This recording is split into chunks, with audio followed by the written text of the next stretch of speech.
Maverick fans, welcome to this week's episode of Chattin Mavericks, the official fan podcast of all things Maverick hockey.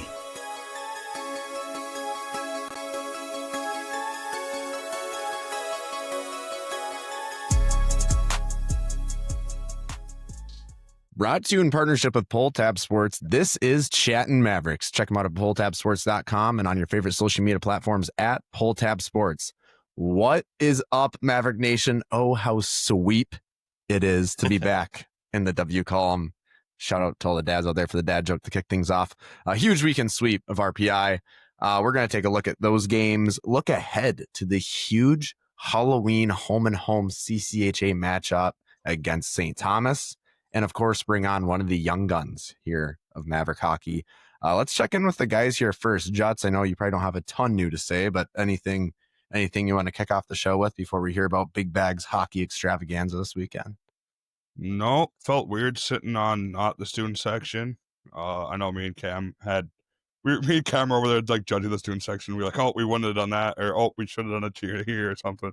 So it was kind of weird to like, and then to not like yell and swear and stuff. So we'll figure it out. We'll be more well behaved moving forward. We're learning too.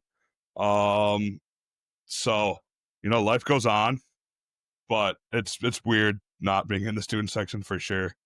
Yes, and trying to be a normal individual at a hockey game. So yeah, how did Doyle do? Come on, we can't. No, boy, sorry, Doyle. No, he did. Sorry, buddy. They did fine for the first home game. They were very loud. They sounded good. They all the old chants were there. I think they missed. They didn't do like the power play, that one. They didn't do that at all. I would like to hear that one. That's always a good like build up to a goal, especially with how good our power play has been, which we're going to talk about. I thought they were good. I mean, it was packed both nights. Student section was, nuts to butts, shoulder to shoulder. The one thing me and Cam are talking about is we're like, when we're in the student section, it feels massive. It feels cavernous when you're standing on the glass. And then when you're looking at it, they're like, oh, that's actually not that big. Yeah. Like when we're from our seats, we're like, oh. Yeah. And so that was weird. Really we're like, it feels like there's 10,000 kids in there when you're in there. And then you look and it's like 1,000. And you're like, oh. But for how loud it is in the rest of the rink when they all get in on a chant, that's why it feels like that. Yeah. You're standing down there in the glass and it's look at everyone's going and whatever, and now it's a little different. So I mean, Big Bag, let's hear about your weekend. You had a lot of hockey, not Maverick hockey per se, but yeah, man. This has been in the works for quite some time. One of the dads on our team put together the dream was to put together a trip up north, and it just so happened that Hibbing was doing a scrimmage fest. It wasn't really a tournament, but it was the format was like a tournament where we played 4 games of hockey, but there was no tournament winner. So we all took off for Hibbing Friday morning, played Friday afternoon. There was a weird hiccup with the hotel situation. We weren't sure if we had a block of rooms. So 5 of us rented a VRBO, absolutely gorgeous VRBO. That's what I was going to ask you, because I was like, that did not look like a hotel when you posted your picture. Yeah. That is so cool. It was a beautiful cabin in Giants Ridge in Biwabik, about 45 minutes away. And it was awesome. Just, the perfect idea for, obviously you want to stay together as a team in the hotel, but the backup plan, we tried to get out of it, but they'd only give us 50% back, but that's, neither here nor there.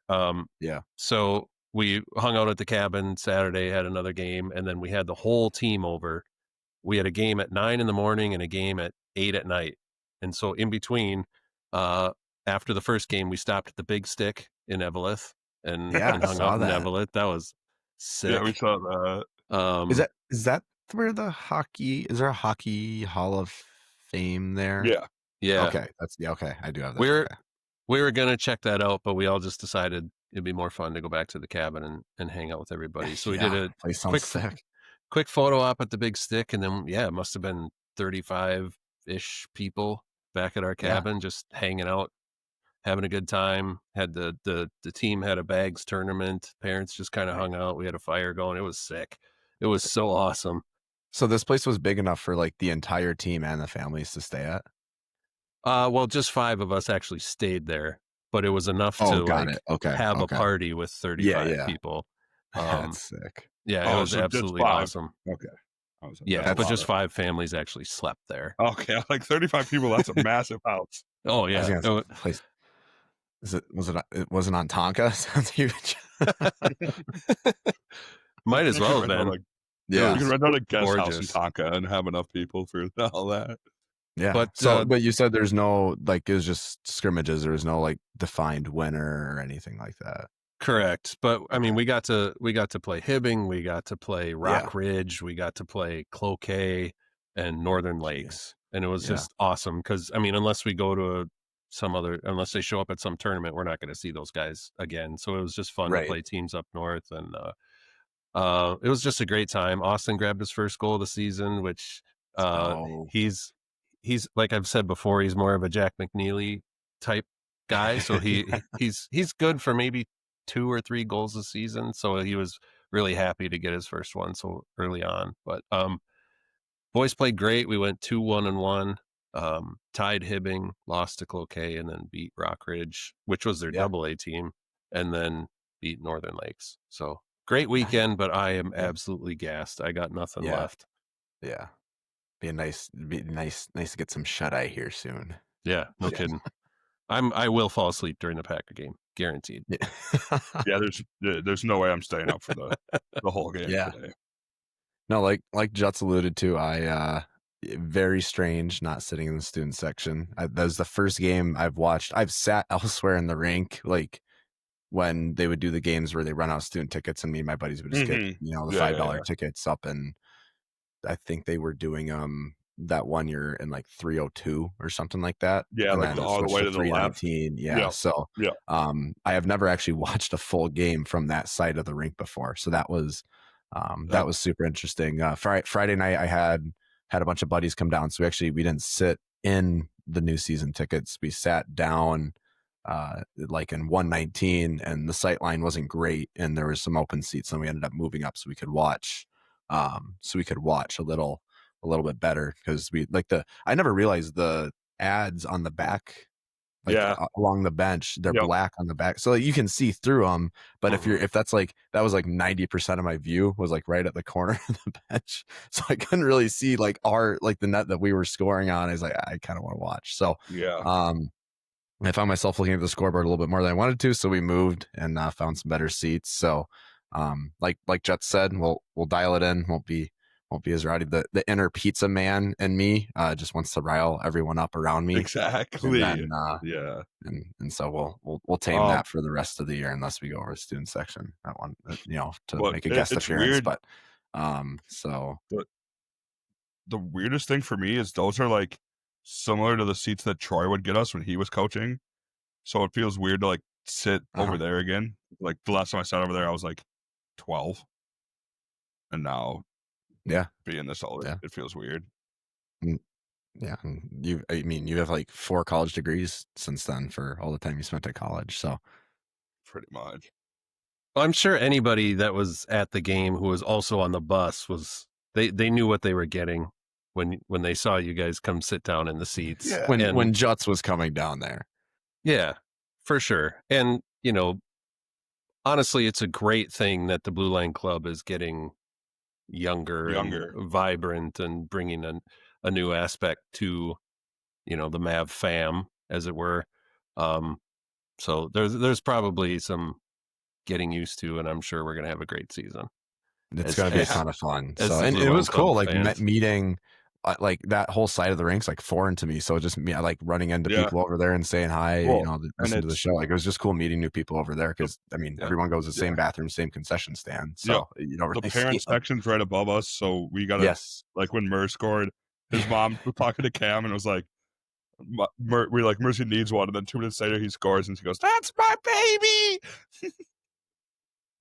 It was Like hot. before, I think I said awesome. Mur needs one, and before we were able to go back down to the seats, he had scored. So that was the stoppage. We went down, and she ran down. It was awesome. So, but yeah, I mean, other than that, guys, we're talking about it already. We might as well hop into it. Not a ton of news to get to. I mean, unless you guys got anything more, but well, I had a quick question for you guys. I mean, yeah. we all love our beverages. So what do you think of the beverage situation over on the Blue Line Club side? You go down to the bar at the very end by the bathrooms, like the very back corner. No, we go to the. Yeah, I went all the There's way a bar back in the to back my. corner. Yeah. Well, like they have. I mean, it's not like well, I guess they do have a fridge you can grab beer out of, but there's cocktails down go at the to very end. We went to the 3 people right like up the escalator. I guess. Oh, like you went down the there. two main Okay. bars. Yeah, because we were talking with people and meeting up with people, so we'd usually Yeah, so we're and like walking a little bit because it's for me it feels really weird sitting for a hockey game, so I have to go like stretch out after because I'm like I don't like sitting. I'm definitely gonna be one of those dads that stands in the back of hockey games and stuff. So and like obviously student section we were sitting, so or standing, so it's nice to get up and walk, and then we'd walk over and say hi to the student section or people that we met on the other side from the years we were over there. Cool. So. I will say though, like the biggest change for me is, I mean, you are really able to watch plays develop. Like it is a much better view from. I mean, obviously the student section is just so fun to be a part of, but watching the actual game and like watching plays develop and whatever, like you can almost see the goal coming. Well, and we can see seconds in advance. We can see both nets, whereas in the student section we can see the one end really well, but the other end you're watching the scoreboard. Exactly. So, but yeah, no beverage situation. I went to that bar, whatever, like right. They ran out of Coors Light on Friday. I was a little bit sad, and Saturday actually. They ran out of Coors both days. They just didn't want to get more. I was like, oh, fine, I'll have a Busch Light. That almost seems like that's the answer Big Bag is looking for. Yeah, they're not ready for the jutting experience. They were underprepared. And it was weird getting or they cut him off. Maybe Juts got cut off at the game. No, he gave me a Busch Light.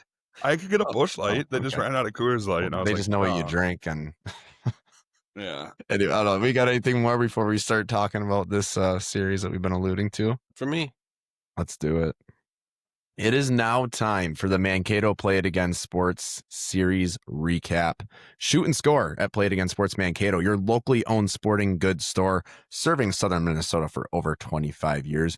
Whether you're looking for used gear, new gear, getting your skates sharpened, they've got you covered. Hockey, baseball, softball, golf, wrestling, volleyball, and more. Don't forget to bring in your used but not used up sports equipment for credit towards your next purchase or cash. Thank you to Play It Again Sports for sponsoring the Chattin Mavericks podcast. Guys, big home sweep. RPI came to town, technically took care of business. Friday was definitely the scoreline that I think we were more looking for in terms of goals. Yeah. Feel bad for Zeddy, got robbed there at the end. Apparently someone played a puck with a high stick and he scored the empty net off it, and the whole rink was going nuts. And then they're like, no. So yeah, that was tough, but so it could have been 5-2, but 4-2 win. Nice to get back in the win column there. Just quick scoring summary, and then we'll kind of talk about it. But Tristan Lemire, he gets his first of the year, assisted by Luigi and Campbell Psychos in the first period there, kind of midway through. Then on the power play, just like almost 7 minutes into the second period there, Jack Smith gets his first of the year. Zetterberg and Berge assisting on that one. RPI gets one there, but then the Mavs answer back before the end of the period on the power play. Once again, Jacob Conrad getting his second of the year. Nice play from Jack Smith and Zetterberg again. So 2-point game at that point for Zeddy. So that was nice. And then in the third period, the goal we just talked about, Evan Murr gets his second of the year. Jordan Ron and Liam Watkins assisting on that one. So I believe those are some first points there, as well as Mavericks. And then RPI does get one midway through the period to make things 4-2, but Mavs hold on. I guess we can hop right into what we kind of took away from the game. I would say pretty much Maverick domination throughout. I thought actually the first 2 minutes of that game, I was like, it kind of looked like it took 2-3 minutes to get our feet really under us. And then after that, the first period was all Mavericks, 19-6 in shots. Second period, almost the same thing, 14-6 in shots. And then I think the third period, just 7-7. Game kind of settled in at that point. Total shots were 40-19, so pretty much doubled them. But yeah, I mean, face-offs were fairly even, 30-26 in favor of the Mavericks, or in favor of RPI, sorry. But yeah, I mean, I'll throw it to you, Juts. You were obviously there with me. I mean, what did you kind of take away? Yeah, kind of similar. Just looked like we dominated. The couple goals that they got, it kind of looked like we left Tracy out to dry a little bit. Like the one for sure. For sure. It was just the second goal for sure hung Tracy out to dry. And it's kind of like we forgot how to defend there for a minute. We can't let that happen. That was just a complete breakdown. But other than that, I thought the game was all Mavericks. I talked about it last week and said our power play didn't look great, and then they looked absolutely insane this weekend. And now our 5-on-5, we got to figure out how to put some into the net. I mean, we had two power play goals. I said our power play was bad last week, and they went off. So now I got to get our 5-on-5. All right. Shut up, Cam. I know what a little bit is. We're gonna struggle a little bit to get, or we're struggling. Not like this team will be better than we are now. Like we're gonna gel. We're gonna figure it out. But we looked pretty good, all things considered, on Friday, and then we'll talk about Saturday. But I thought we looked worse on Saturday. Obviously, yeah. Big bag. I mean, takeaways from the game. How much of it were you able to catch? Having so much fun up there. I mean, I watched a good chunk of the Friday game. I mean, we didn't have a whole lot. We were just sitting around drinking, so I threw the game up on the TV and got to. I agree with everything Colin said. I think the things that I enjoyed is, I'm sure many people think this, but me and my buddy Steve have always talked about the Friday Mavericks, where they just kind of, and for years, this isn't like a Strand era thing, but like just for years, it seems like they would come out more often than not sleepy on Friday, and they definitely didn't. Outshot them basically 2-1 across the whole game. And then, I'll take a goal from anybody, obviously, but it's nice to see, a couple guys, not just one, but a couple guys get their first of the season. And, I'd like to see it come from, all areas of the team. And, so that's great to see Jack and Tristan score. But, definitely a dominant game. I was very happy with how they played on Friday. Yeah, and I mean, Trey, obviously, I think Juts, you kind of alluded to it, hung out to dry on those two, for sure. But I thought the stuff he had to handle, there were a few. It was almost like almost going back to like a Dryden game where he would get that 15 to 25 shots on goal, but there's a few breakaways mixed in there, a few saves that make the highlight reel. So he stood tall when he needed to, and we were able to pull it off. I mean, you guys got anything more? If not, we can just hop right to the next one here on Saturday. A question for, and maybe this is common knowledge, but having not been at the game, what was the reception for Luch? What was that like? There was one sign that Doyle misspelled 4 words on. No, I'm just kidding. Did he get did he get a chant from?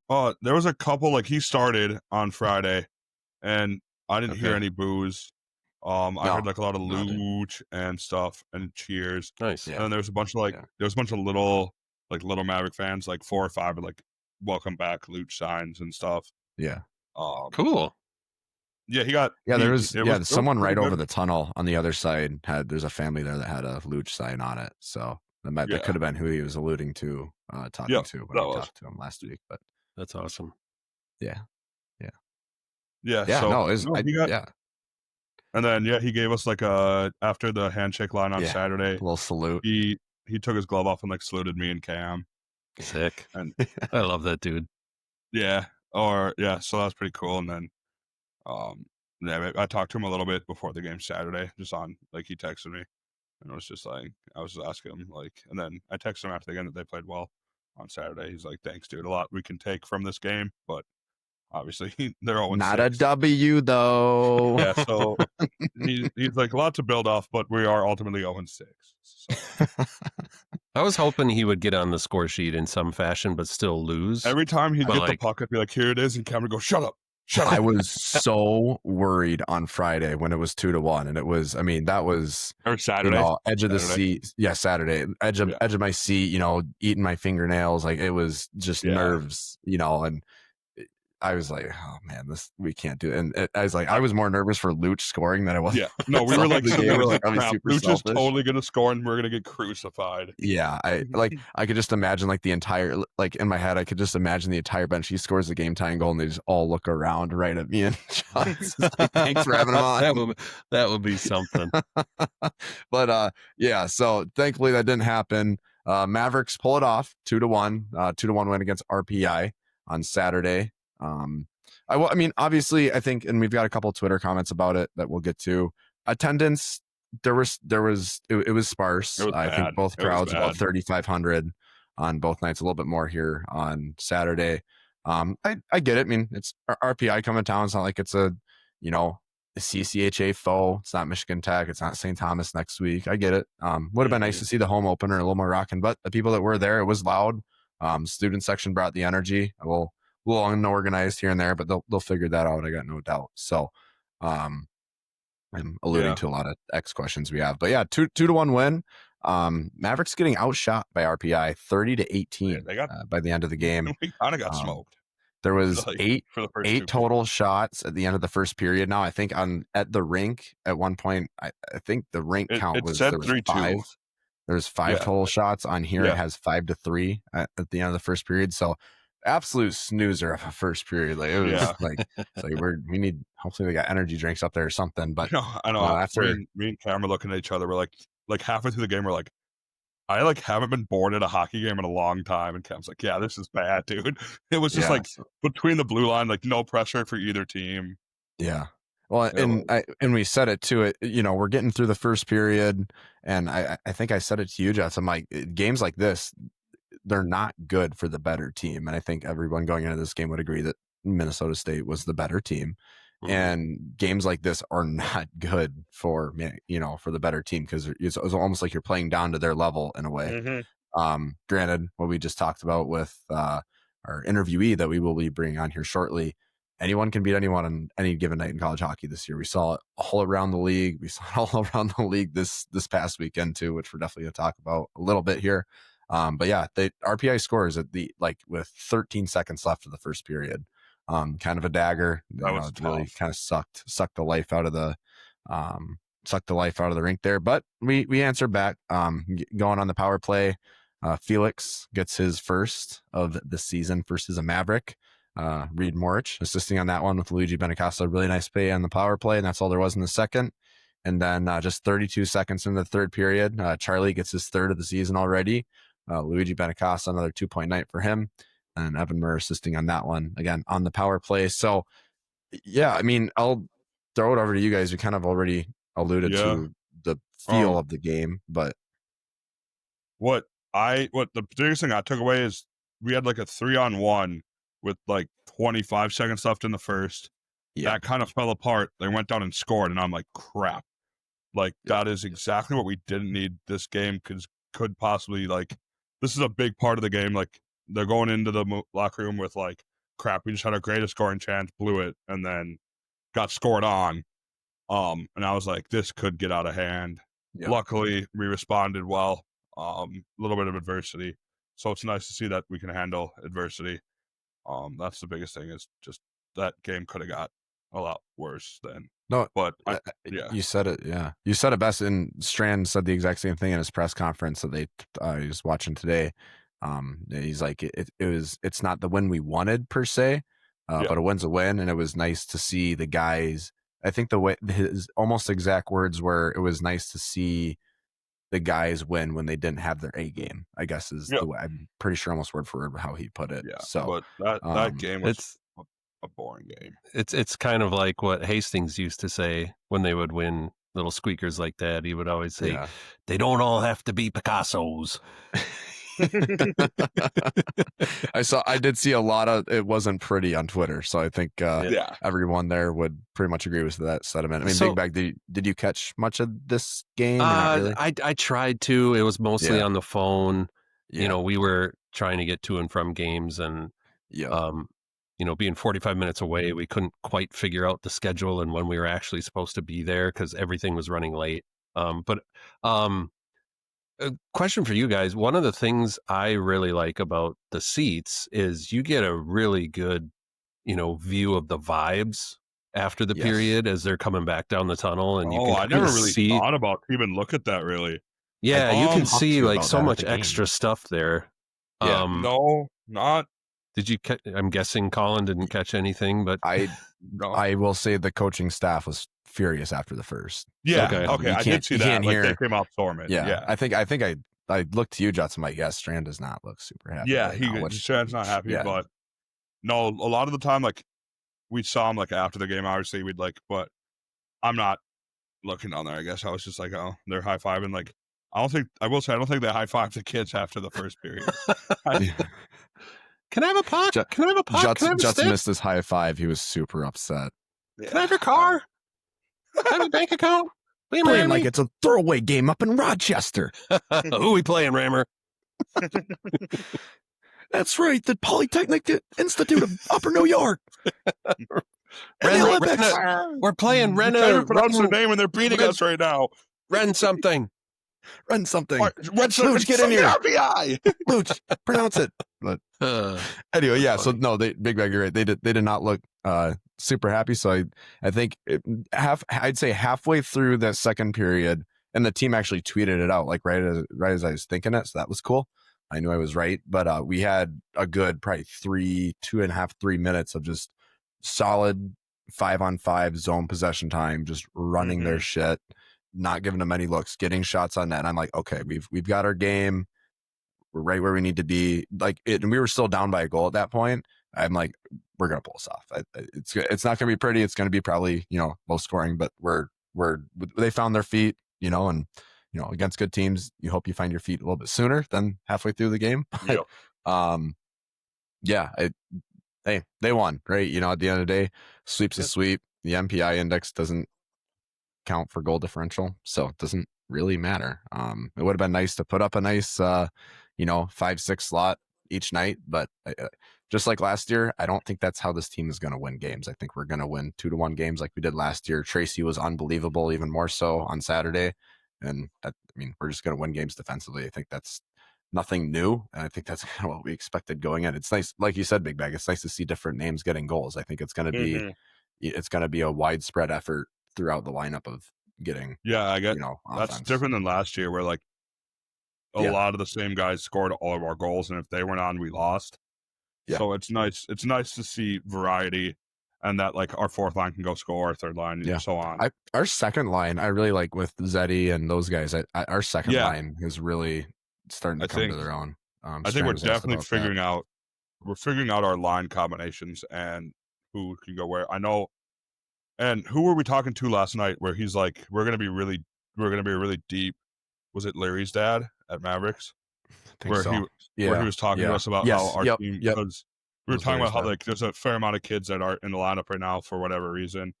There is some health stuff already this year, so I think those guys. So relatively he's like, short it's term. nice. It's nice to see that we can plug and play kids when we need them, and that there's not that much of like a.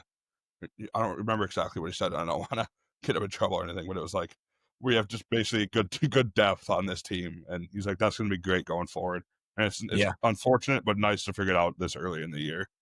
Yeah, no, it's good to see it with a team of 17 new guys that you can plug and play and still get results. Yep. So obviously, from a team perspective and a whatever you want to call what we are, the three of us perspective, we're not media, we're not journalists, whatever you want to call it. With access to the internet, is all this show is. Just, drunk kids that can type. From their perspective, obviously they want to go out and win. They want to kick the shit out of everybody every night. But from a pure fan perspective, how can you not love a one-goal hockey game? Okay. Yes and no. There's a one-goal hockey game where it's like a nail-biter, but then there was a game that happened Saturday where like it was kind of boring. Like there's like those games where it's like pressure in the offensive zone all game, and 1 to 2 of those are fun. But it was those games that are like in the neutral zone more, which are a little less fun. But like, and it's also like, I don't know, but there were games last year. It's 2-1. I was a lot more stressed. Like last night, I was like, I'm not worried that we're going to lose this game. I was after, you know what I mean? Yeah, after we tied it up, I was like, all right, we got this. But there's like, but yeah, a lot of those games are a lot more fun when it's 2-1 because the fans are in it, everyone's in it, and you're on the edge of your seat. But it's sometimes nice to not give me a heart attack every game.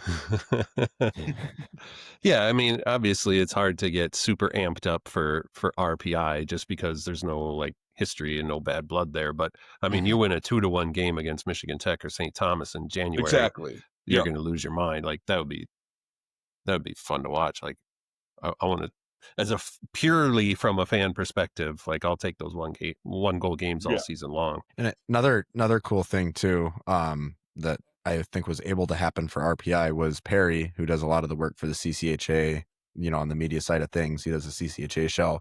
He was actually able to call for RPI back, like the station back home or whatever. He sat right above Matt in the press box there and was able to do the call for back home. So they had a radio feed to listen to back in upstate New York. So that was kind of neat, I guess. Probably doesn't happen super commonly for like if you're traveling that far for RPI, it sounds like. So but yeah, I mean, you guys got anything more on the weekend? Nice sweep. I mean, what's better than opening up a season with a home sweep, right? I mean, it's really all you can ask for. So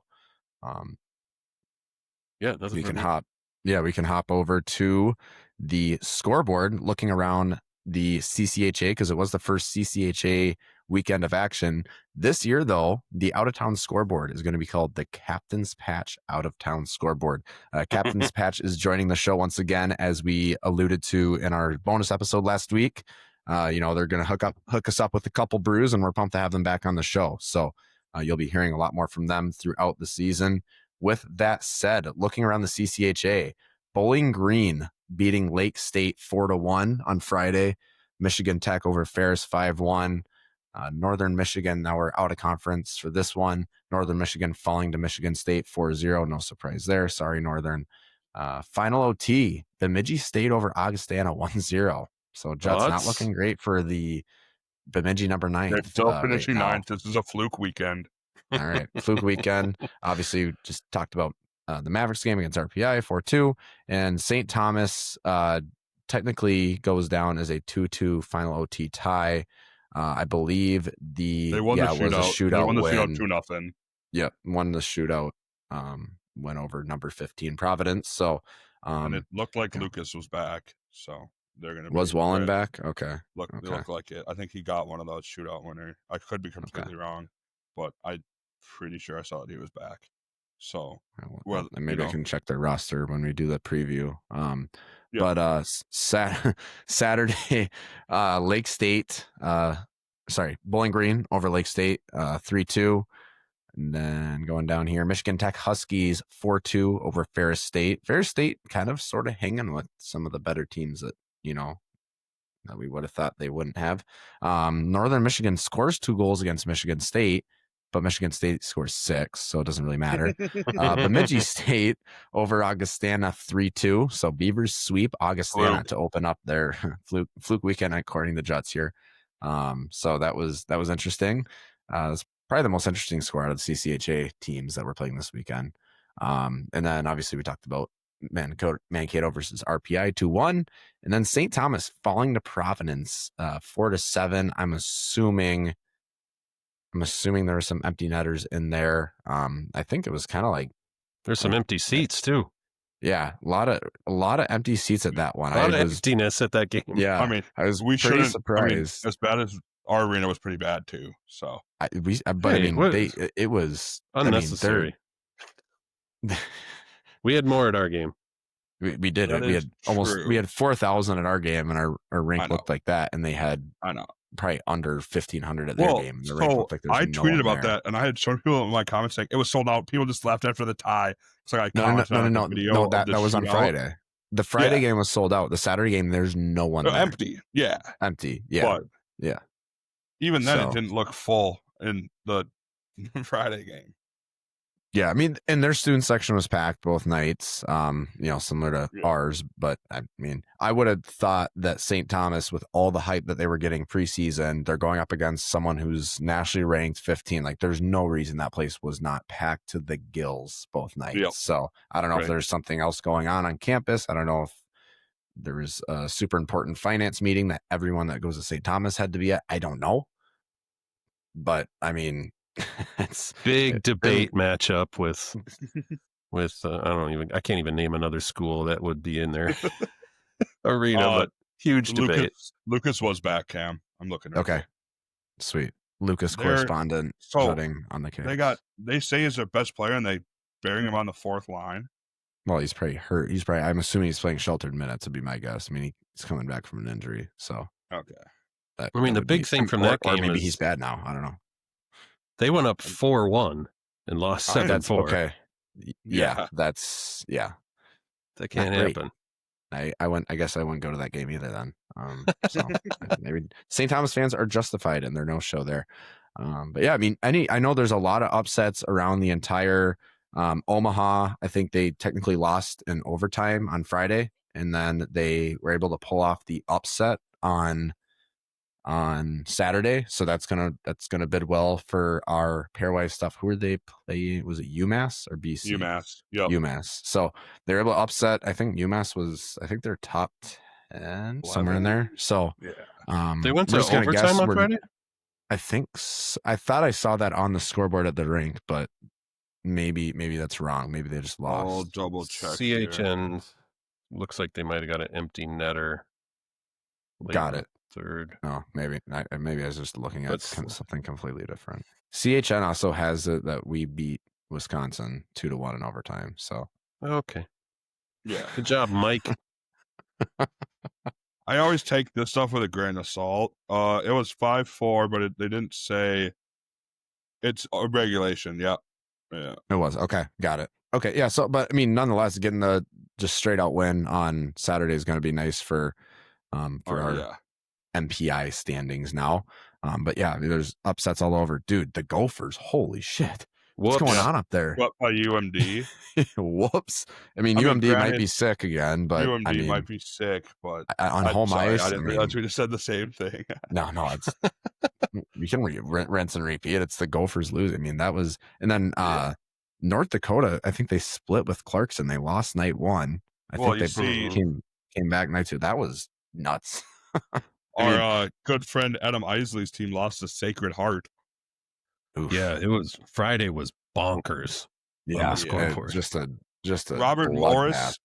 Robert Morris won a shootout against Notre Dame on Saturday. Really? Colgate beat Maine. Like Friday was nuts. North Dakota played Clarkson and lost 5-2. That's what someone might have just said that, but did you? I thought you said a different school than that.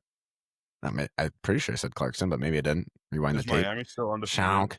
I mean, I don't know. Lots of upsets. You guys got anything more on scores? I mean, we kind of covered a lot there, but I mean, obviously, I'm not going to touch on standings too much right now because there's half the. It doesn't matter till week 5. It doesn't matter till week 5 anyway. So, just a weekly reminder that parity is alive and well. I mean, yes, if this is the way this season's going to go, and I've said this before, but like, holy shit, this is going to be fun. Yeah, it's going to be a roller coaster. And I mean, this is, I guess it was this almost expected with the input of the CHL guys coming in, like just everyone's better now in a way. Like, I don't know. Kinda. Time will tell, but I mean, it kind of looks that way. So until these young NIL pups, get their feet under them, like this is what you're going to see. And apparently the pro guys can come in and play too, which is super neat. So yeah, that's awesome. Yeah. Anyway, I think it's time. We're going to send it over to this week's interview, which is always brought to you by Maverick Sports Grill. Located on Front Street, Mavericks is just a short walk away from the Mayo, making it the perfect spot for a pregame meal and drink or postgame meal and drink, as we found out this weekend. With penalty box booths, more Maverick memorabilia than the bookstore, fantastic food, mini jumbotron, and a wide variety of drinks, you'll be right at home as a member of the Mav fam. Be sure to stop in next time you're hanging out downtown Mankato. Let's throw it over to this week's guest. Now joining the show, a freshman forward from Fountain Hills, Arizona. He skated with the Waterloo Blackhawks for 2 seasons, running to see his second season. He joined the Mavericks over the summer and just recorded his first point as a Maverick this past Saturday. Reid Morich, thank you for joining the Chattin Mavericks podcast, and welcome to Mankato. What's going on, man? Thanks, guys. Thanks for having me on. Yeah. So, I mean, how we like to kick these things off, we usually talk about this week in, the past series. So obviously nice for you to find the score sheet. I mean, what were your kind of takeaways from the sweep at RPI? Yeah, I think the atmosphere in the building was awesome. I think it was super cool. It was hyped up a lot throughout the week, like knowing that, we're coming home. It's going to be crowded, and the barn's always super full. So I was excited to play. And yeah, it was good to get the sweep. We didn't play, I think, our best the entire weekend, but I think we're going to get there, and we've shown that we can handle, some pretty good teams. So we're just growing every single day moving forward. Yeah, I know. I watched Strand's press conference today from last night, and he's like, it's nice to be able to find a way to win when you don't have your A game. So that, that's an important thing, especially going throughout the season. There's going to be those dog days of the season, stuff like that. So I guess nice to know that you guys can handle that early on. Chad, I'll send it right to you. Yeah. So starting out the season on the road for the first 2 weeks, does that add to the excitement of the home opener, especially as a freshman, like getting to experience that for the first time? Is it nice to have a few games under your belt before you play at home for the first time? I think so. Yeah. I think, it's good to get the routine down for your game day routine. I think we get a lot of like downtime during the day. So it's up to me to, make that productive and make it productive in the way that, preparing me for the game. And then in terms of making it like building up excitement for being at home, I think 100% right. I just, I couldn't wait to get back in the Mayo and just playing in front of a crowd and the student section, all that. I was pretty excited for that. Yeah, no, student section definitely brought it. I think both nights a little sparse compared to, once we get into like conference play. St. Thomas, when they come to town, that's usually one of the best series of the year. Is the it's obviously home and home, but on, I guess it'll be Saturday. That place is going to be rocking probably 10x what it was this weekend. So it's going to be a ton of fun.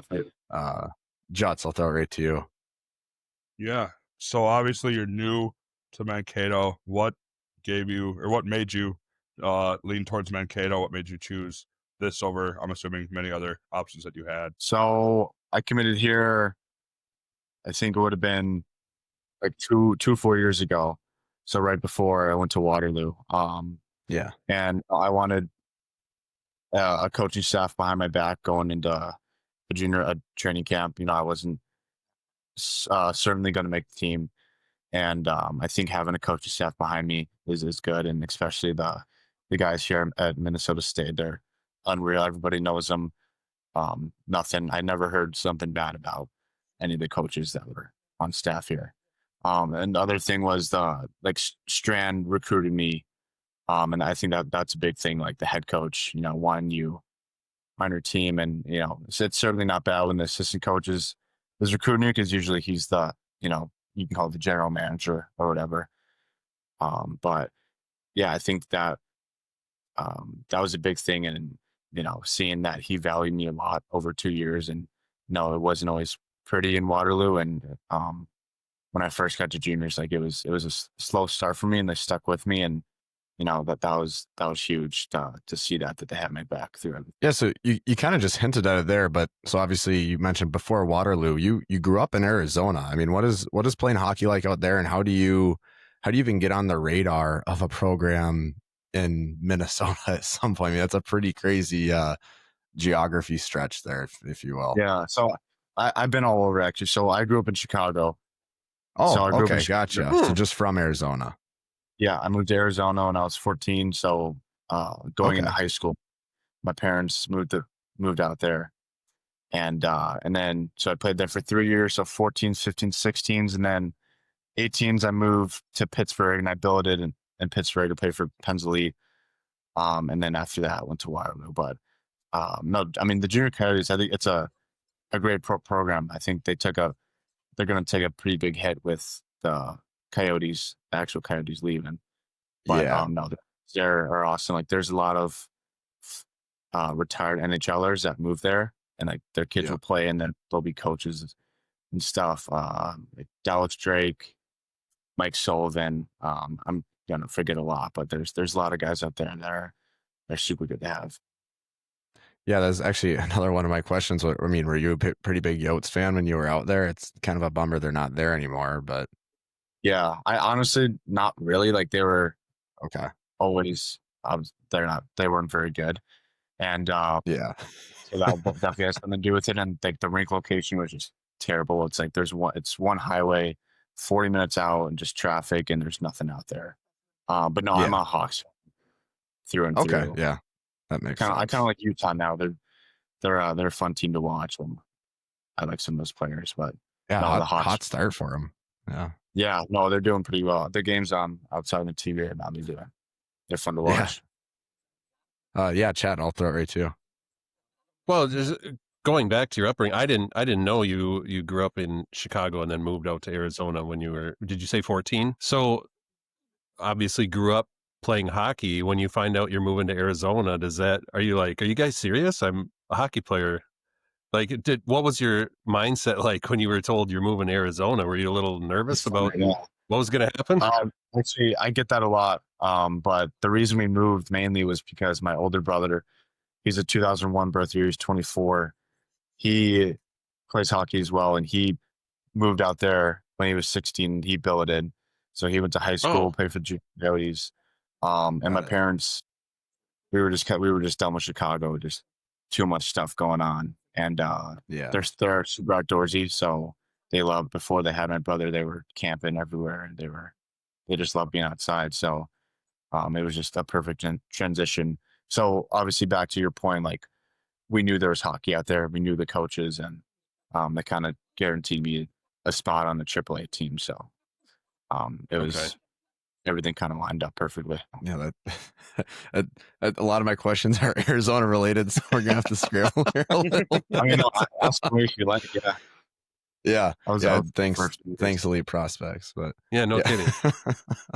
John, what do you got? It's not mine before. Like it says, my birthplace is Scottsdale.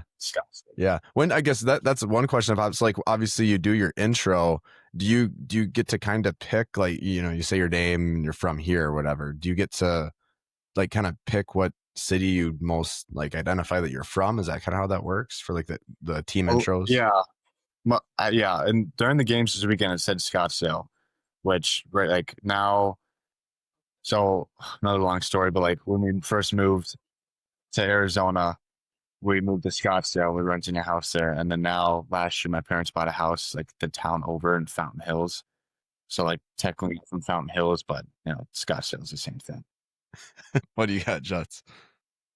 Yeah. So I would say the biggest part of the games this weekend was the power play and penalty kill.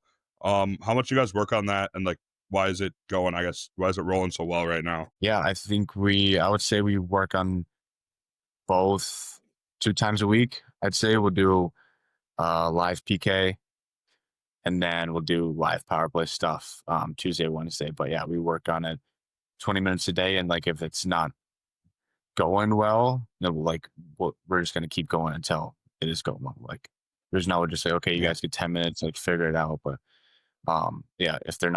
if it's just like not looking good, we'll keep going and figure it out from there. I think everybody knows, I think the job that the coach did this summer with the portal was awesome. Like there's a spot for everybody that's on the team right now.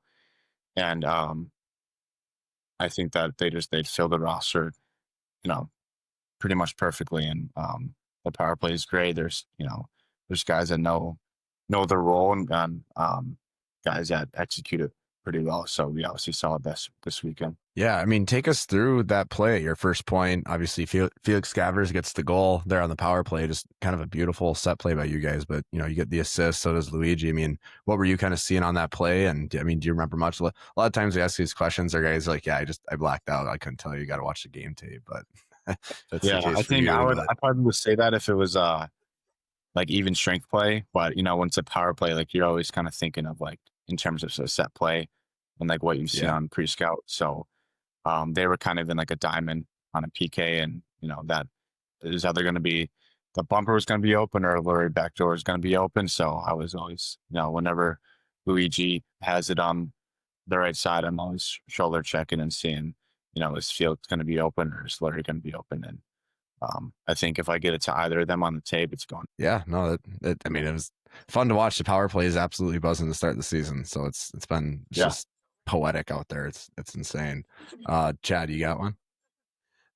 Yeah, let's go back to juniors real quick. I know, a bit of a heartbreaker in the Clark Cup final, but I mean, a lot of incoming freshmen don't get to come in with that type of experience that you built up during that playoff run, and a very exciting Clark Cup final against Muskegon and future teammate Jack Christ. But what was that experience like for you, and what did you take away from it to bring into your freshman season? Yeah, good question. I think I was kind of focusing on that all summer. Like I had a lot of confidence from that. I think I kind of proved to myself and everybody else watching that like I can compete with the guys up there. And I think the guys I was playing with, like we just played, like everything came together at the end. But yeah, I took that confidence into the summer, took in training, I get a lot of confidence from my preparation, and the lifts we're doing in the summer, the skates we're doing, like I felt good. I felt I was fitting in pretty well. Like in terms of on ice play and, taking my game day routines and into my freshman year here as well. I think that's helped me a lot so far, but I'm just building off that confidence. And then, from this first few weekends, it's a different animal out here in college hockey. So I just got to keep adjusting, keep growing. Yeah. Kind of similar question, I guess, but what was starting on the road, back-to-back series like for you guys? I mean, is that looked at as like a good time to team bond, or is like, it'd be nice to start at home? I mean, how'd you guys kind of look at that as a program and as a team? I think it was pretty neutral. Like I wasn't really brought up that much, like, oh, we have two road weekends. Yeah.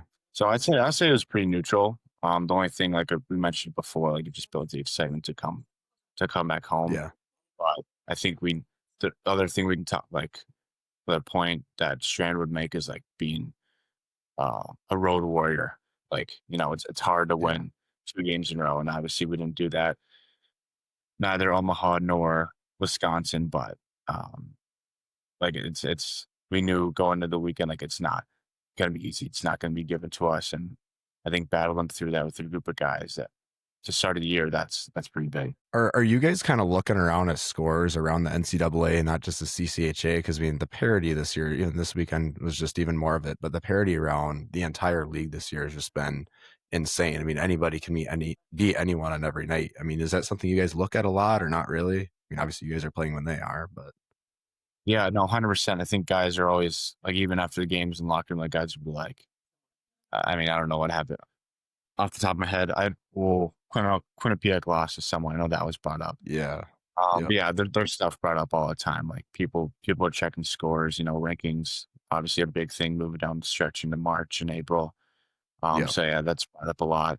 And what you said about anyone can be anyone, 100% true. I heard it this week. Like we were, becoming a little, like lazy, low energy during the week. And, maybe it's because, RPI isn't, a top 20 team and not the biggest competition we're going to face. And, if we're going to look at it like that, then exactly anyone can be anybody. And, we almost saw it yesterday.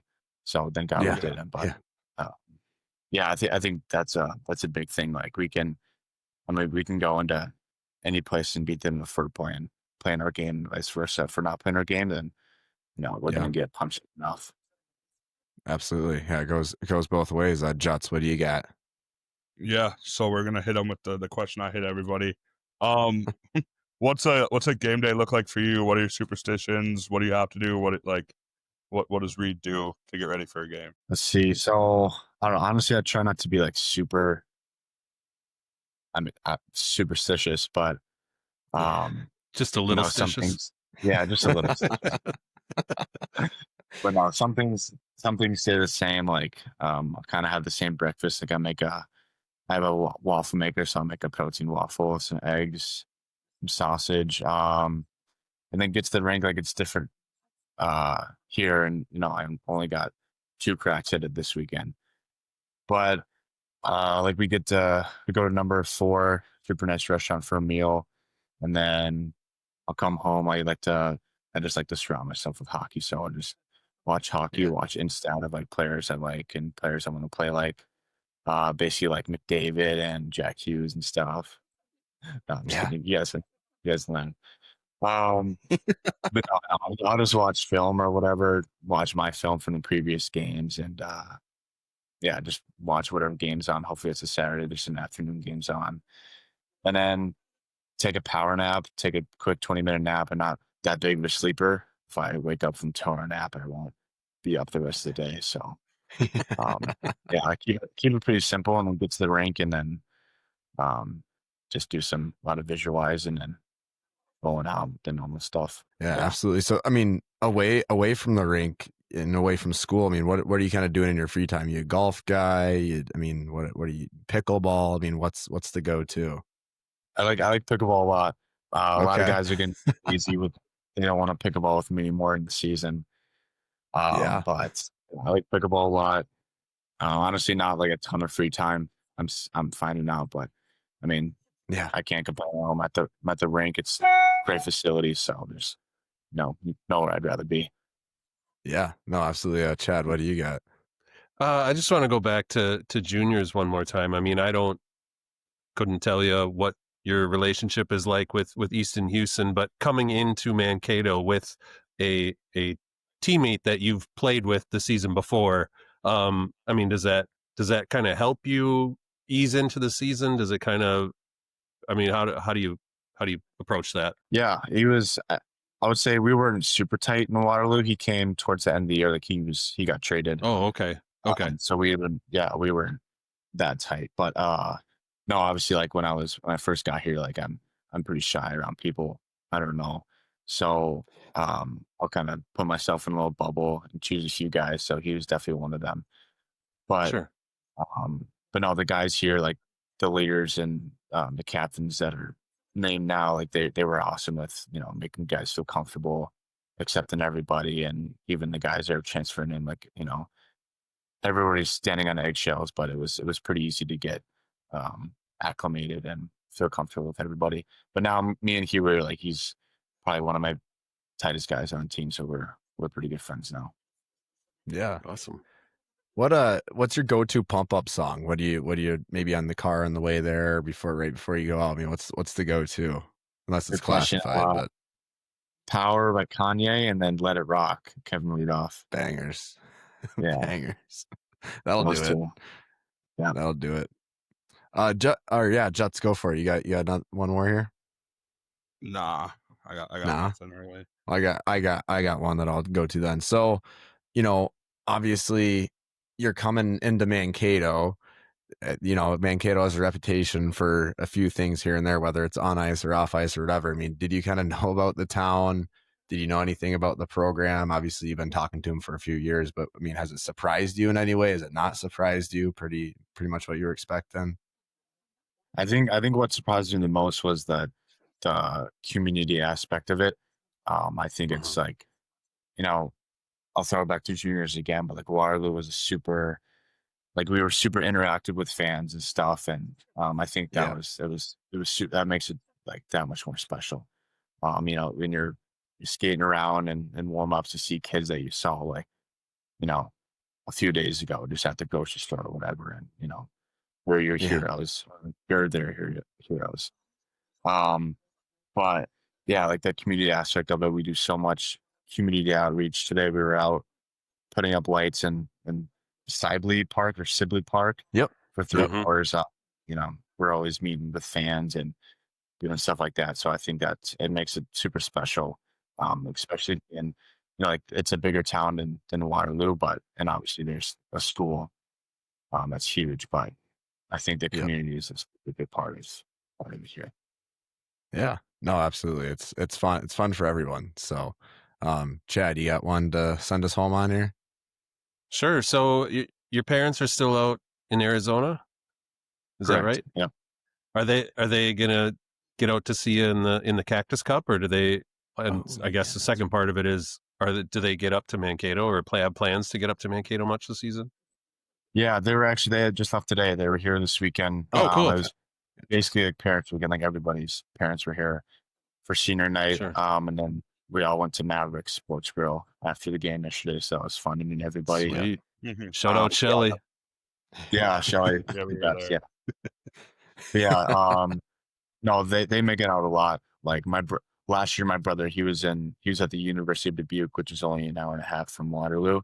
So they came up like probably twice a month to see us. They would watch a game Friday, one game Saturday.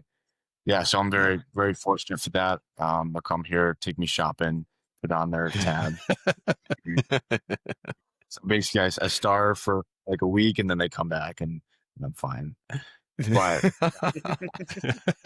very fortunate that my parents are involved as much as they are, and my brother as well. Like, just nothing but gratefulness for them. Absolutely. Fantastic.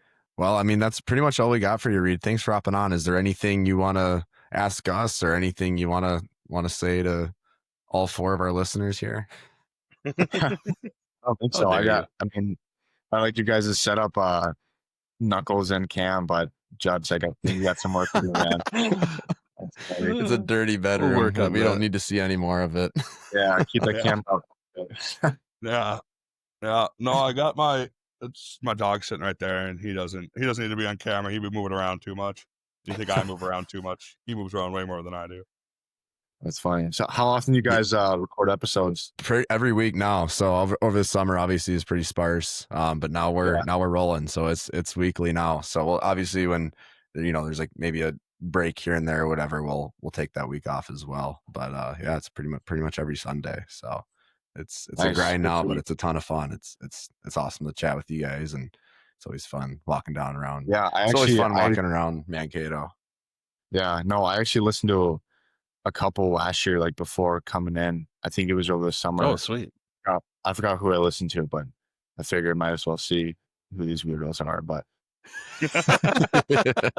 well, you find turns out two of them are actual goaltenders, so it just all makes sense.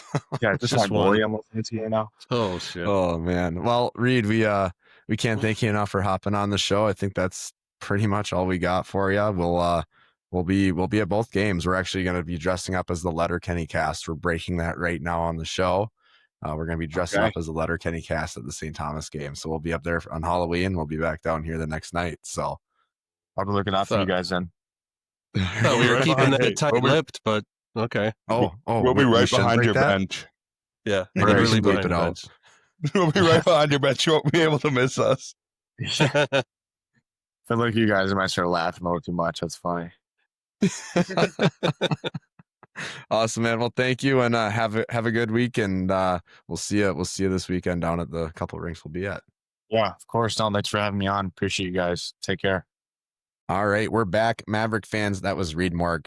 Nice to hear from one of the young guns on the team. So, true freshman coming in. I want to say not super common, but not super common, in today's age of the transfer portal and stuff like that. And he's coming in making a big impact. He's making hits. I think he had like 100 penalty minutes one of the seasons in juniors. So he's he plays physical, likes to, obviously he can't fight here, but he's made an impact right away, and you can see it on the ice, and it's nice to see it pay off a little bit with getting the apple this weekend. So let's get into it though. Our Fitness for 10 series preview. Listen up, Maverick Nation. If you've been looking to start your fitness journey, lose weight, gain muscle, get stronger, or you just need a better gym, Fitness for 10 has everything you need. This 2-story state-of-the-art fitness facility has every cardio machine, free weight, fitness class you'll ever need. On top of that, you can relax and recover like a pro with hydro massage, red light therapy, and tanning beds. Guys, I've been saying it. This has been my gym of choice for the past 5 years. It's clean. It's got a great vibe. It's welcoming, and it's the coolest place in town for college kids and local Mankatoians alike. Still love saying that word, and I'm going to keep doing it now. It's not intimidating whatsoever. So if you're new and you don't know what to do, they got personal trainers right there that are ready to help. Memberships start at just $10 a month. Fantastic naming. So now the question is, what are you waiting for? Sign up online in under 5 minutes at fitnessfor10mankato.com. I will see you there. Guys, we're playing St. Thomas to kick off CCHA action. Couldn't have asked for a better matchup. Kind of a team that's all over the map. Obviously, us and the Tommies, depending on who you trust, the coaches or the media members, were picked to win the league this year. So this is a pretty good, beginning, a pretty good beginning matchup for, the Mavericks. I'll throw it right to you, Big Bag. Obviously, attendance a little bit of an issue on Saturday up there in St. Thomas. Looks like a pretty sweet barn. I'm not going to lie. It looks a little small compared to what we're used to, but really nice Jumbotron. Okay. Sometimes size doesn't matter. So we're going to be up there. Big Bag, what are you looking forward to in this one? We obviously don't like St. Thomas. I argue they're our biggest rival now, and it happened pretty quickly. Yeah. So this is going to be a big one. It'll be fun to go to this new barn. It does look nice. It's got some Fargo vibes. Dude, hold on. Rico Blossie's full name is Enrico. Is that right? I had no idea. I was in the middle of some of my best work. I'm super sorry, but this just blew. I had no idea his full name was Enrico. You just pulled a me there, kid. He's Italian, isn't he? Yeah. Enrico, or he looks super tan in this picture on CHN. Yeah, he likes steak on his. All right, he's an Italian Mr. Bean. I'm sorry. Keep going. That just knocked my socks off. No, that's fine. I was very nervous there for a second, and then you just hit us with Enrico, and I was like, getting canceled. Yeah, I thought you were saying like someone's Enrico. But yeah, their new arena does look nice. I wasn't expecting a 10,000 seat arena, so I'm not too upset that it's small. It fits the bill for clearly. They got enough space to fit everybody. But it's going to be fun. At first, when they were doing these home and home things, especially when it was at St. Thomas Academy's Cafegimatorium or whatever that thing is that they got going on there. The Mankatoian Cafegimatorium. We're just coming up with words. Yeah. The back room at the arena, which is where they play their home games. When they first started doing that home and home, I was like, this is dumb. Just stop doing this. But now that they got this for the one season, we get to do it before they move on. This is going to be fun. It's going to be a battle. I hope, Halloween should or maybe won't bring people out. I don't know. I know Mankato Halloween games seem to do well. I doubt people are going to. It's Mankato, so they should go, but it's Halloween. Yeah. I don't know.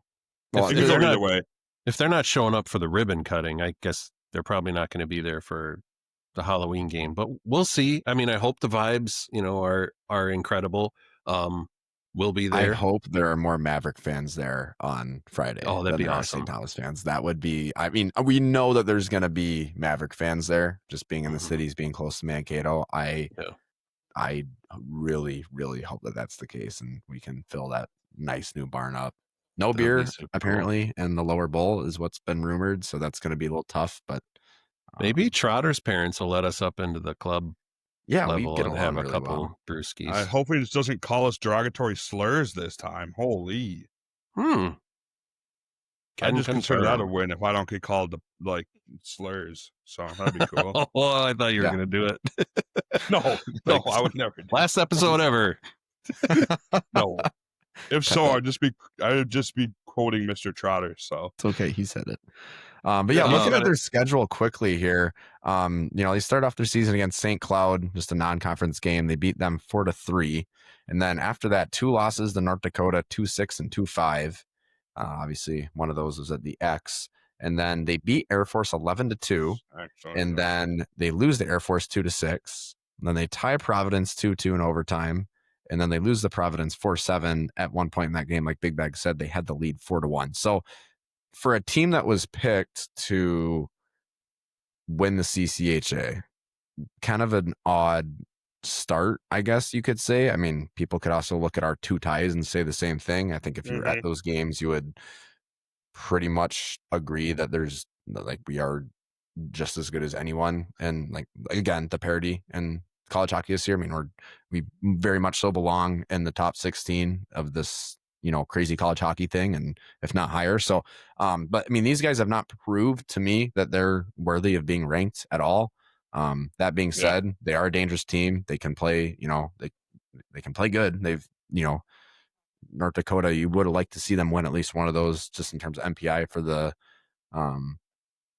the stuff at the end of the year. But I mean, I don't know, Jets, what are you looking forward to for this one? This is going to be I would assume 2 very tight games, right? But I mean, that's what we have to expect going into it. Yeah. It'll be weird going to their arena, seeing it's gonna be it'll be fun going to a new arena. But it's gonna be weird not having a beer in my hand watching a college hockey game. That's the biggest thing. But I don't really need. I do have very large suspenders, or like the jean things I'll be wearing, so I can probably hide a couple beers in there. We're definitely on the list. Like they're gonna take us to another room and like strip search us. Oh yes, yeah, we're getting patted down. No, I'm excited. These games, there shouldn't be any need to get fired. Like, you should just be fired up. You know what I mean? Like, this is St. Thomas, like Big Wig said, they're our biggest rivals. If you can't get it up for these games, something's wrong with you. Go see someone. I'd run through a wall just before these games, so it'll be fun. I'm excited to go see the new arena. I'm excited to have a lot of empty space in that arena and to make fun of it. So, well, Saturday in Mankato is going to be an absolute banger. Yes. A lot of festivities going on beforehand. Mavericks will be hopping like this. Yep. It's like what we were talking about with the Badger series. Like when the Badgers come here next year, yes, it's going to be crazy versus what we saw in Madison. I think it's going to be the same thing here, except I'm hoping in one weekend where it'll be dead Friday maybe, and then Saturday's just going to be ridiculous. Yeah.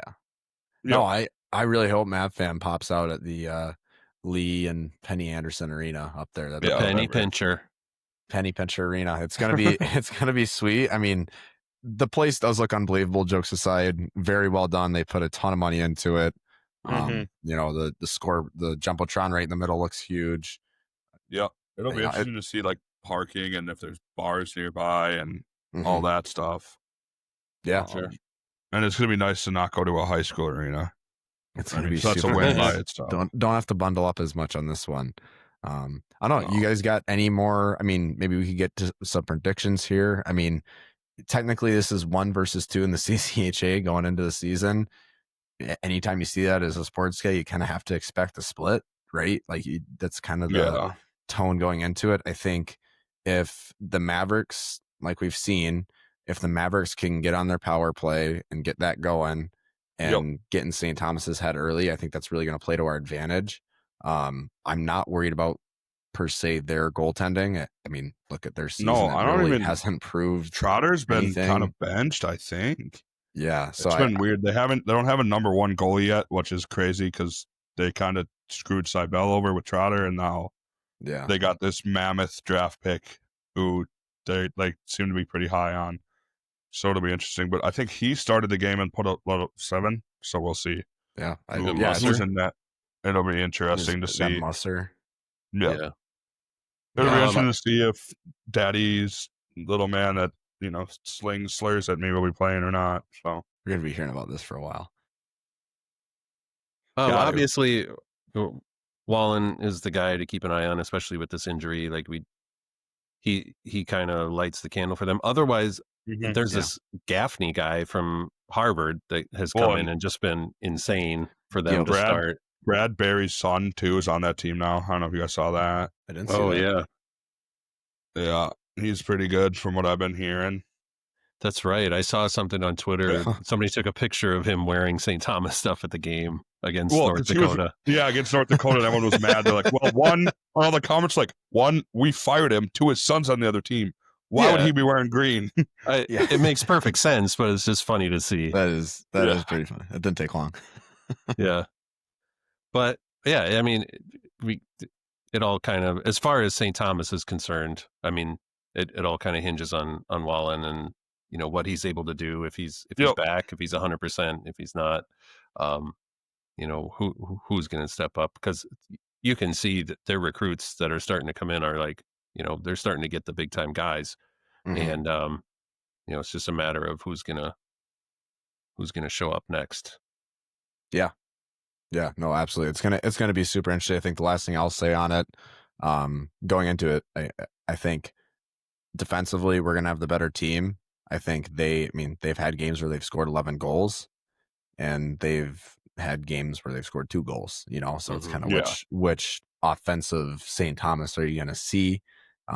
They also struggle closing out games by the looks of things. So, it's, that if we can kind of hold our own and kind of make them, similar to what RPI did to us on Saturday, make them play our game, a little bit more defensive. I think they're going to start getting frustrated and struggle. I think that's going to be kind of key going into it. So, again, I don't really know anything. I don't know puck. So, could be completely wrong, and maybe Tracy's going to play center and he's going to get a hat trick, and that's I don't know. I really don't know puck. So, but yeah, anything more, guys? This is going to be super exciting. Going to be at both games, so we'll cheer, but we'll keep her a little tame. Remind ourselves that we're in the Blue Line Club. Yeah, because some people don't like us, I guess. Well, it's also being courteous and respectful. So I know. We'll be better. I tried to warn you guys. It's just a different vibe. I wasn't there. I don't know what happened, but I'm just telling you, it's just a different vibe in the Blue Line Club. And people. I didn't know that we hated having fun. But no, I'm just kidding. I'm just kidding. Is this America? I'm sorry. I thought this was America. No, we'll rein it in. We're humans too. So just Yeah, man. It's all good. No more cursing. Sorry for cursing. Who says is that? Sorry for cussing. Yeah, who says that? Is that what's that kid's name? Sketch. Yeah, that's right. Yeah, he kind of dropped. Sorry for cussing. Hey, brother. Tuesday. We don't play on Tuesdays. Anyway, let's get into X questions here and close this thing out. Nice little quick and short episode, guys. I like it. We're getting back to our roots here. Nick Mueller, first time seeing the team live this Saturday. Thanks for coming to say hi, Nick. Not gonna lie, it was a rough game. Struggled to get it out of the offensive zone. We won, didn't we? Struggled to get it into the offensive zone on 5-on-5 play. Power play and penalty kill looked good. Is it too early to label this team as power play merchants? We kind of have been power play merchants. The only thing, I would much rather be power play merchants and not get scoring at all. I don't like, and I've seen this quite a bit and I understand it, but I'm like, why are you mad that our power play is good? I'm not saying like that's what you're saying, but I've seen this sentiment on Twitter quite a bit. I'm not going to be upset that we have a good power play. The 5-on-5 scoring will come. I have no doubt. Yeah. It did on Friday. We had 2 power play goals, 2, we had 2 even strength goals, So for the over 40, for the 40 plus listeners, merchants is a negative connotation. No, merchants means that's what we hang our hat on. Yeah, it's just we take advantage of, or I guess it would be we don't take advantage. That's the idea. Yeah, that's kind of how it works. We should. But I think it means that's our only thing we're good at. Whereas we shouldn't he's kind of saying that we're only going to score on the power play, and that fine by me. Which is last. That's fine as long as we're drawing penalties and scoring on them. I don't care as long as we're winning games. I don't care how we score as long as we score. Yeah. Again, like Strand said in the press conference, last night, it was nice to see. Nick, I agree. It was a rough game, and we said that before. And Strand's it was nice to see us be able to win and not have our A game. I think that's a positive to look at. Now, the other thing is, why did we not have our A game? So what are you watching, Dots? Me? I could hear myself talking. Can you guys hear that? Oh, all right. Never mind. Maybe it's just my earbuds. Oh. No, I can hear it. Clean that up, Riverside. Anyway, Boblin Mavericks. Who's going to take charge of that student section? If we get kicked out, we're probably going to have to go back. But we missed. That's right. Maybe me and Cam will be back. If we missed the loud singing at the... Well, Juts, you did ask Dr. Inch there for if you could just give a doctoral degree, a commemorative could I just get I asked him if I could just take one credit in a grad school, and he said we'll be in contact. Yeah. So I don't know. Maybe, anyway, though, Boblin Mavericks, who's going to take charge of the student section? We missed the loud singing of the national anthem and the power play chant. The spelling chants were cute, but there's a need for something fresh and new coming from the students. Someone has to take the bull by the horns. Boblin, totally agree. There are people that have been in contact with Scott. There are people there that are trying to get things going. So I think it's just kind of a matter of time for them to kind of get their footing and to it's obviously a big transition going from Juts and the fellas down there to someone new. So but no, I agree. I'd like to hear some new creativity, some new chants. I'd like to see the herd come back as an RSO and not only get to hockey, men's hockey games, but get to women's hockey games, gets to volleyball games, basketball, all of it. Get to everything. So I agree though. I'd like to hear power play. I'd like to hear some new chants. The ones that were there, but when they were loud, but yeah, I agree. It's it's tough. They got to figure out their own identity. As weird as that sounds, it's not as easy as it looks. You have to understand hockey. You have to know how to spell what some of them don't. There it is. That was rough. And no, they'll figure it out. I have faith in them. Wait, did they misspell one? No, they in Madison. They so spelled Mavericks wrong. We're just making fun of a certain somebody. But no, they'll figure it out. I'm gonna send little Juts in there, and hopefully he can figure it out. Let the little man take over for his big bro. See if that works. There were rumors of doing the newspaper thing when the other team scores. I would love to see that happen. Yeah, I think that should be a thing for sure. That would be awesome. And then they just have to make their own identity. We have other chants other than "Let's Go Mavericks" is what I will say. Yeah. They said "Let's Go Mavericks" to spell stuff out. We have "Here We Go Mavericks," MSU. Come up with some new ones. I don't even want to hear the old ones. Come up with some new ones. Get creative. Come up with some new ones if you want. We got AI. Go to ChatGTP and type in what would be some hilarious chants at Maverick men's hockey games. I guarantee that it's going to come up with something great if you can't figure it out on our own. They didn't say any F-bombs or anything, so I'm sure some people are happy about that. Oh. I think a little F-bomb every once in a while is respectful and necessary. Respectful. Big Bag, you got anything on that? I mean, I guess you weren't really there, but no. But I mean, it's home opener for everybody. Just let it breathe, let it marinate, let them figure it out. They'll get there. They'll get there. Yeah. We weren't, back in the day. If you watch our first games, you probably would say the same thing. Sure. So I just will say let them buck. They'll figure it out. It's a transition. No, they'll be good. I have faith in the fellows. Hell yeah.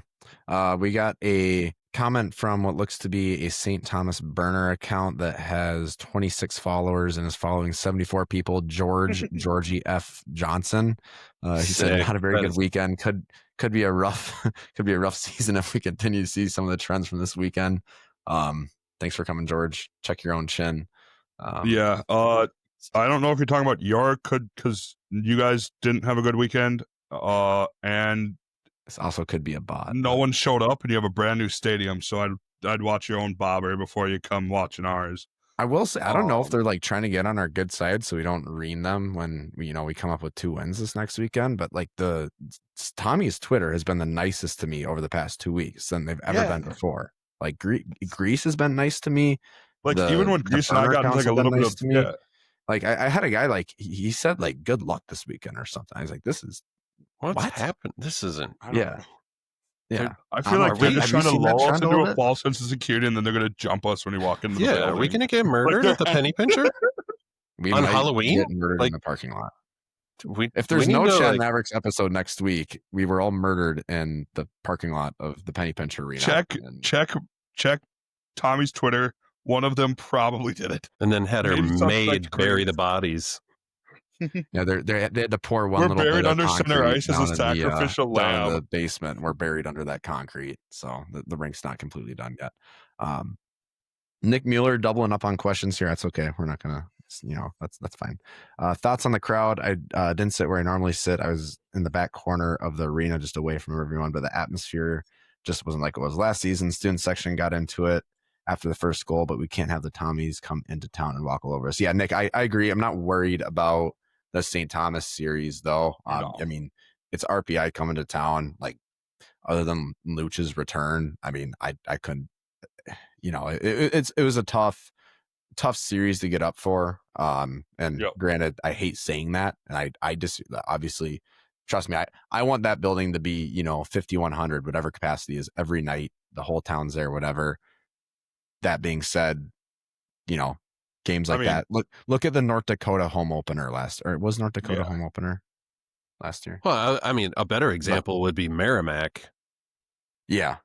I mean, that's kind of a 1-for-1 kind of comparison there. And it was a decent turnout, not amazing, but again, it's funny you say that, because one of the responses to that question is Merrimack series last year is that also I expect bigger crowds going forward. So I think there was just a lot of change in the arena this year. New PA announcer, just a whole bunch of stuff, and it seemed a little bit like, I don't know, it just didn't seem as normal as as you would expect it to be, if that makes sense. Like, it just felt different. Like, the vibes were off. The PA announced, they got to figure it out too. Everyone's learning. It just seems like we're going through a learning phase. 17 new players. Everyone needs to learn. Not a lot of people know the players yet. It's just a whole learning experience for pretty much everybody. So. Yeah, no, totally. I mean, the first few weeks are always tough, though. I mean, unless you get a North Dakota or a Minnesota or a BU or something where it's like, I got to be there. But people are finishing up fall season stuff and just trying to transition into winter season stuff, what have you, for a myriad of reasons. People might not show up for the first couple games, which, I guess it's kind of funny that we're talking about people not showing up and then ripping St. Thomas for not showing up. But they opened a new arena. We had a crowd of almost 4,000, and their rink that holds 3,000 was empty. So little different, but no, totally. We got to watch our chins, as they say. But I agree. I fully expect. I have no worries that Maverick fans are going to show up throughout the season. That doesn't concern me. The student section is going to figure itself out from an organization standpoint. I know some of the guys that want to take it over. I know they've been in contact with Scott, so it'll happen. I think it's just everyone's busy. Everyone's just getting it with the flow. And I guess, Juts, you brought up some of the PA stuff, some fumbles here and there. But hey, as TJ said, his first game, looks similar. He was doing it for 20 something, almost 30 years, right? So he's a pro's pro. His first game doing it, he talked about it when we talked to him. It was terrible. So it's it just takes time. So I think I'm none of it worries me. I think the production's still there, the game's still there. The crowd will get into it. Crowd will show up for big series and throughout the CCHA this season. So I don't know. You guys got anything more? Hell yeah. Cool. Well, with that, thank you for tuning in to episode 2 up to season 2 up to episode 6 now, this year. So that's exciting. Season's getting rolling, CCHA action. It's all, the journey starts now. So this is exciting. I scrolling through my phone, just watching that video that we made with Pulltab of the championship weekend last year at St. Thomas, and just really, reminiscing on those nights. Like that's coming up this weekend again. We're getting that kind of action again. And, the road to that moment starts now. So it's, show up, Mav fam. It's going to be a ton of fun. We'll see everyone. Hopefully see some people up at the rink in St. Thomas. And if not, we'll see you the next night in Mankato. As always, roll Mavs.